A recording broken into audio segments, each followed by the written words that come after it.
Nós estamos de volta com o Conexão Record News. E olha só, Haroldo, a gente vai falar de um assunto agora que você, que é professor, tem experiência aí para falar. Os grandes grupos de educação reduziram o número de vagas na modalidade presencial e até pediram o fechamento de alguns cursos. O fim das vagas presenciais está diretamente relacionado ao crescimento do ensino à distância no ensino superior durante a pandemia. De acordo com um levantamento recente, os cursos EAD, como eles são chamados, passaram de 23,8% em 2015 para 53,3% em 2021. Já em relação ao fechamento de cursos, uma portaria publicada no Diário Oficial autorizou o fechamento de mais de 500 graduações. E quem fala com a gente sobre este assunto é a doutora Aline Nayara Ferreira Nunes. Ela é especialista em Direito Educacional e mestre pela Fundação Getúlio Vargas. Muito bem-vinda, Aline. Bom, a gente acabou de dar um dado aqui muito importante, que o número aí praticamente dobrou desse ensino à distância. A gente pode dizer que essa é uma nova tendência no mercado? Sem dúvida, é uma nova tendência no mercado e a gente tem que acompanhar para que essa tendência seja com qualidade. É muito importante que a qualidade no ensino seja um objetivo da educação à distância, para que esses alunos tenham aí acesso a uma educação de qualidade e que a sociedade também receba os serviços desse profissional bem formado. Doutora Aline, essa é uma tendência que acho que em outros países do mundo já tem um pouco mais de tempo. Me lembro já de um tempo passado, por exemplo, nos Estados Unidos, era comum as pessoas fazerem curso até superior à distância. Existe uma nova metodologia, uma novidade no panorama educacional brasileiro? É uma novidade, A gente tinha uma coisa mais comum na história brasileira em cursos técnicos, Que muitas vezes faziam por correspondência, E hoje a gente tem essa evolução que é o ensino à distância, intermediado aí pelos computadores. É algo que veio para ficar, Mas aí, como eu disse, Isso precisa ser feito com qualidade, porque a gente precisa ter em mente que o papel das universidades, além de reproduzir conhecimento, também é produzir conhecimento. Então, a gente não pode deixar de lado também a contribuição da pesquisa, do ensino acadêmico. Essa mudança de comportamento é um reflexo direto da pandemia, quando tudo começou a ser feito à distância, compras, estudos, onde todo mundo estava em casa e tinha que continuar a vida? A pandemia, na verdade, impulsionou um movimento que já existia. A educação à distância ela já era uma realidade no nosso país, mas ela se tornou algo mais corriqueiro, mais essencial a partir da pandemia. Foi um momento em que a gente teve essa facilidade dos ensinos à distância. Doutora Aline, em outros tempos eu tive a oportunidade também de dar algumas aulas. Eu fui professor antes de ser jornalista. O pessoal disse que eu saí da frigideira para cair no fogo. Mas quando eu estava lá na frigideira, dando aula, dei aula há 25 anos, eu não me lembro de cursos não presenciais. Todos eles eram presenciais. Dei aula na Universidade de São Paulo, dei aula no cursinho Objetivo, enfim, várias, mas sempre presencial. E quando você falou que curso técnico era à distância, eu me lembro daquelas revistinhas do Pato Dono, que tinha lá o anúncio da escola Urubatã. Seja técnico em rádio, seja técnico em eletricidade, mas era pelo correio, nem era pela internet. Você recebia uma cartinha e tal com a liçãozinha. Agora, será que isso realmente funciona? Eu não tenho essa experiência, sempre fui presencial como professor. Será que isso realmente o aluno aprende? Será que ele aproveita isso ou não? Essa é uma questão polêmica, Heródoto, porque assim, a gente precisa entender que o aluno que ele vai fazer um curso à distância e ele vai aprender online, ele já tem que ter aquela aptidão de ter a vontade de aprender por si só, ou seja, uma pessoa que já tenha uma propensão ao autodidatismo. Então, isso é bem importante. A pessoa que não tem esse hábito de estudo, ela vai ter mais dificuldades e vai ser um profissional que vai enfrentar dificuldades também no mercado de trabalho. Então, a gente precisa ver que a educação à distância, embora seja a solução para muitas pessoas, ela não é a solução para todos os problemas. Então, a gente tem que considerar que a melhor formação ainda é a formação presencial, é a troca com a pessoa, o olhar, é aquela coisa também de cursos da área da saúde que sejam preferencialmente também presenciais, porque lidam ali com a vida do ser humano. Então, algumas áreas ainda fica muito delicado a gente falar em educação à distância. Doutora Aline, agora falando pelo lado jurídico, se um estudante começou ali a fazer um curso da forma presencial, e aí essa faculdade fechou e passou esse curso para um curso remoto, quais os direitos que esse aluno, que esse estudante tem? Em primeiro lugar, a gente tem que pensar no aspecto contratual. Se contratou um curso presencial, a faculdade tem que fazer o possível e impossível para oferecer esse curso presencial.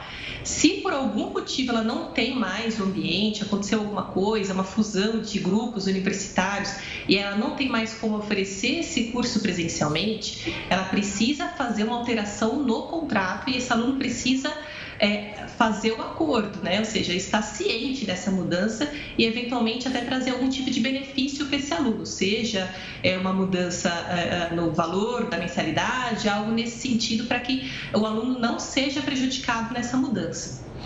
Senhora Aline, mais uma vez você nos chama a atenção enquanto cidadão, enquanto consumidor, enquanto pessoa, que a gente não tem o hábito de ler contrato.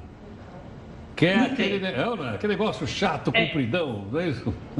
Cheio de papel, as letrinhas, olha, imagina a minha idade, as letrinhas são pequenininhas, aí a gente assina, todo mundo assina, aí acontece uma coisa como essa que a Renata disse agora há pouco, e aí a senhora com razão diz, olha, tem que ver o contrato.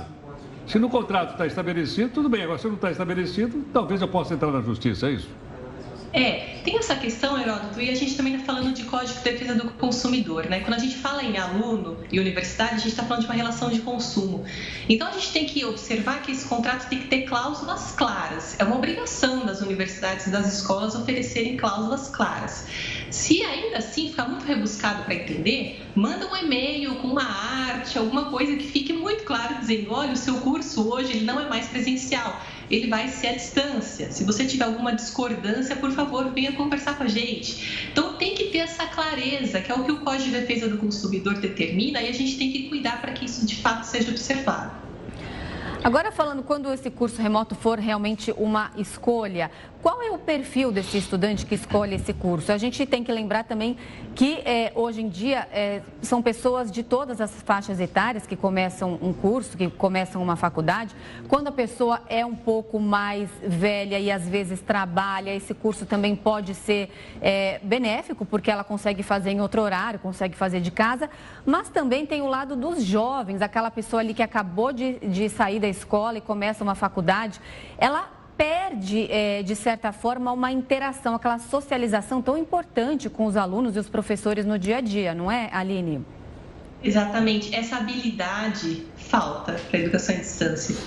E aí, a gente está falando de formações técnicas, às vezes, né, esse aluno ele vai aprender o conteúdo, ele vai saber ali a técnica, mas vai faltar algumas habilidades socioemocionais que são tão importantes e que a gente desenvolve tão bem na universidade, que esse aluno vai ter que compensar isso de alguma maneira, né? Então, a universidade pode oferecer algum tipo de encontro, algum tipo de colóquio, algo que os alunos possam, de fato, se integrar. Mas o que a gente tem hoje é um perfil bastante distinto, né? Antes a gente tinha pessoas mais velhas que optavam pelo ensino à distância, hoje a gente tem diversas faixas etárias e também de diversas localidades do país. A gente tem grandes grupos educacionais que são do Sudeste e Sul e tem uma preponderância muito grande, por exemplo, na região Norte. Então, ou seja, isso fez com que o ensino se tornasse mais universalizado, mais acessível. Mas a gente precisa sair só disso, né? A gente precisa ter um ganho de socialização e também de qualidade, que a gente não pode perder isso de vista. Doutora Aline, antigamente a gente queria tirar nota para passar de ano. Aí o professor dava a prova, você estava lá sentado lá na sala de aula. Aí não podia levar aqueles lembretes. Esse lembrete antigamente era chamado, como é que chamava aquilo, Renata? Cola? Cola? A gente levava aqueles lembretinhos e tudo mais, né? Eu não sei se no curso à distância essa avaliação é possível ser feita de uma maneira que a pessoa realmente seja cobrada. Não reprovar, mas para cobrar. E até diria o seguinte, diria mais da lei. Imagine, por exemplo, como é que eu vou avaliar uma pessoa se ela fizer, se existir, por exemplo, um curso de enfermagem à distância, ou medicina à distância, ou psicologia à distância. Como é que eu vou medir se realmente a pessoa está habilitada para exercer essa profissão depois? É um assunto bastante delicado, porque assim, as universidades, cada uma faz de um jeito diferente essa avaliação.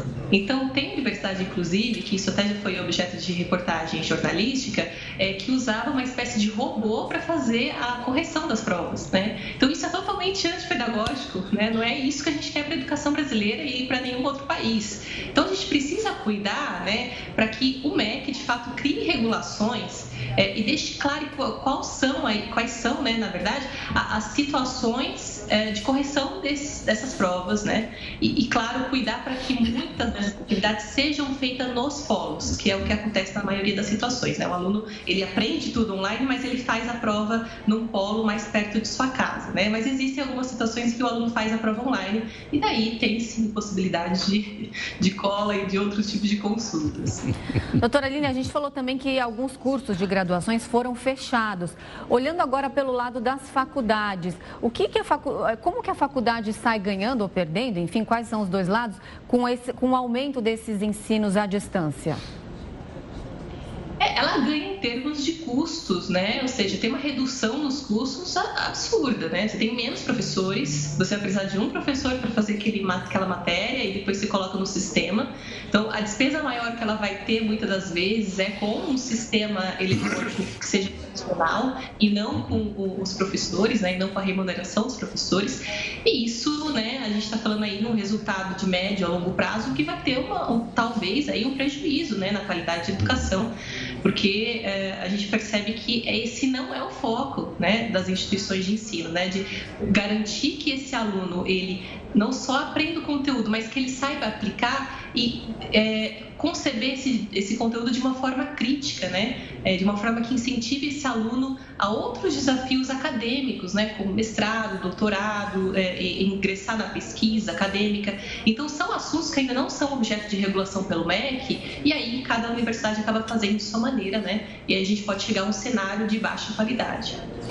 Tá certo, então, a Aline Nunes Ferreira, especialista em Direito Educacional, agradeço demais a sua participação, uma boa tarde, até a próxima. Agradeço, um abraço para vocês, tchau, tchau. Heródoto, você...